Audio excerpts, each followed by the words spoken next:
based on what you know today, Madam Secretary, were Renee Good and Alex Preddy domestic terrorists?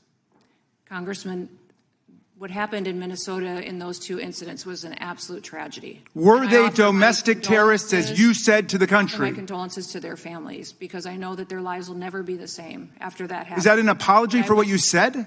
We, in those incidents, offer as much information as we can from officers and agents on the ground in a chaotic scene that gets. I'll repeat my question, reclaiming my time. Based on what you know today, Madam Secretary, based on what you know today, were Renee Good and Alex Preddy domestic terrorists? As you know, there's ongoing investigations that are being led by the FBI. But you didn't wait for the investigation, did you? You didn't wait for the evidence. You proclaimed that they were domestic terrorists at the time. Why did you do that? And you didn't wait to attack our law enforcement. Why did you do that? We're going into a dangerous situation. Why did you call them domestic terrorists? Is our ICE officers and our HSI officers that day risked their lives to protect that scene, so evidence could be reclaimed, so it could be used in the investigation. Because those violent rioters that were there. So you're proud of the fact that you called them domestic terrorists? Is that what you're telling America? HSI officers put their lives on the line to protect that scene, so evidence so we could have. Yes, they do. Yes, they do. But you told a lie about them. You said that they were domestic terrorists.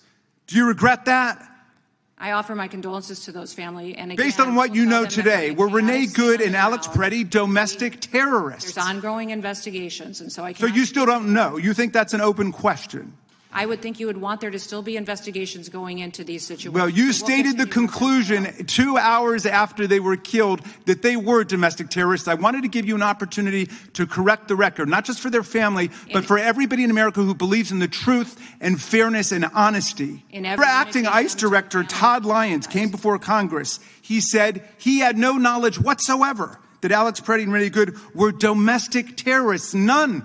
This is your guy. He said that. He admitted that that was wrong. Why won't you admit it? I'll tell you the investigation's still ongoing, and So do you regret speaking before the investigation? I would say that in those situations, you regret that? Chaotic scene on the ground, we relay information to the American people that they're asking for. And as things change, situations change. People were asking you whether they were domestic terrorists? And you decided that they were before the investigation? As we learn more, You don't want to say anything to their families?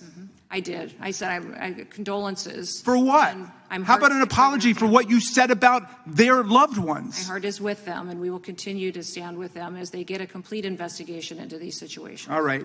We know that in the cases of Renee Good and Alex Preddy, proper protocols were not followed. Now, Erie County is currently mounting an investigation.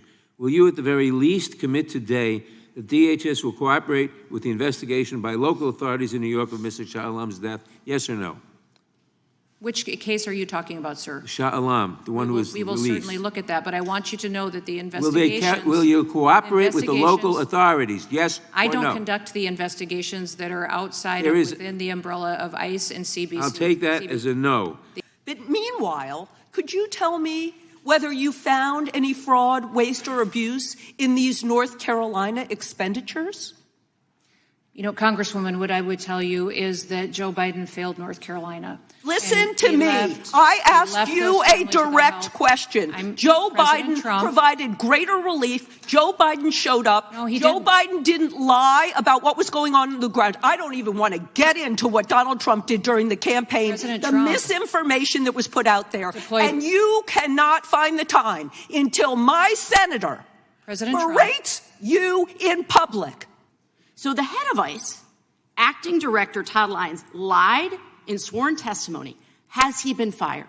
No, Todd Lyons is a good man who has Have there been any, Secretary Noem, have there been any consequences? Has there been any consequences for him lying to a federal judge? That's what I want to know. Are there any consequences for someone under your leadership common knowledge lying? We have activist judges out there throwing opinions. So you have said repeatedly, again, I just want to bring us back to my question. You have said that we are a nation of laws. Yes. Nobody is above the law. It is shocking to Americans right now to see that you can sit in front of this committee and continue to cover for people who are working under you. You're in charge now. This is your DHS. The buck stops with you. The fact that you have people working under you that are lying to federal judges and that you're not going to take responsibility for that and hold them accountable to that is shocking. You stated that ICE agents may arrest U.S. citizens in the situation where they were obstructing law enforcement or in situations where you have reasons to doubt that they're U.S. citizens. Is that still your position? I said, or probable cause. So let me ask each of the U.S. citizens in the audience who were detained. Raise your hand if you were not charged with any crime following your detention. Not a single one of you were charged with a crime. Now raise your hand if any of you were not even asked to prove that you were U.S. citizens during your detention. Not a single one of you were even asked about your citizenship status, making it clear that DHS agents simply don't care that they're arresting U.S. citizens. None of these 4 U.S. citizens were charged with a crime. None had their citizenship questioned, and all were lawfully exercising their First Amendment rights.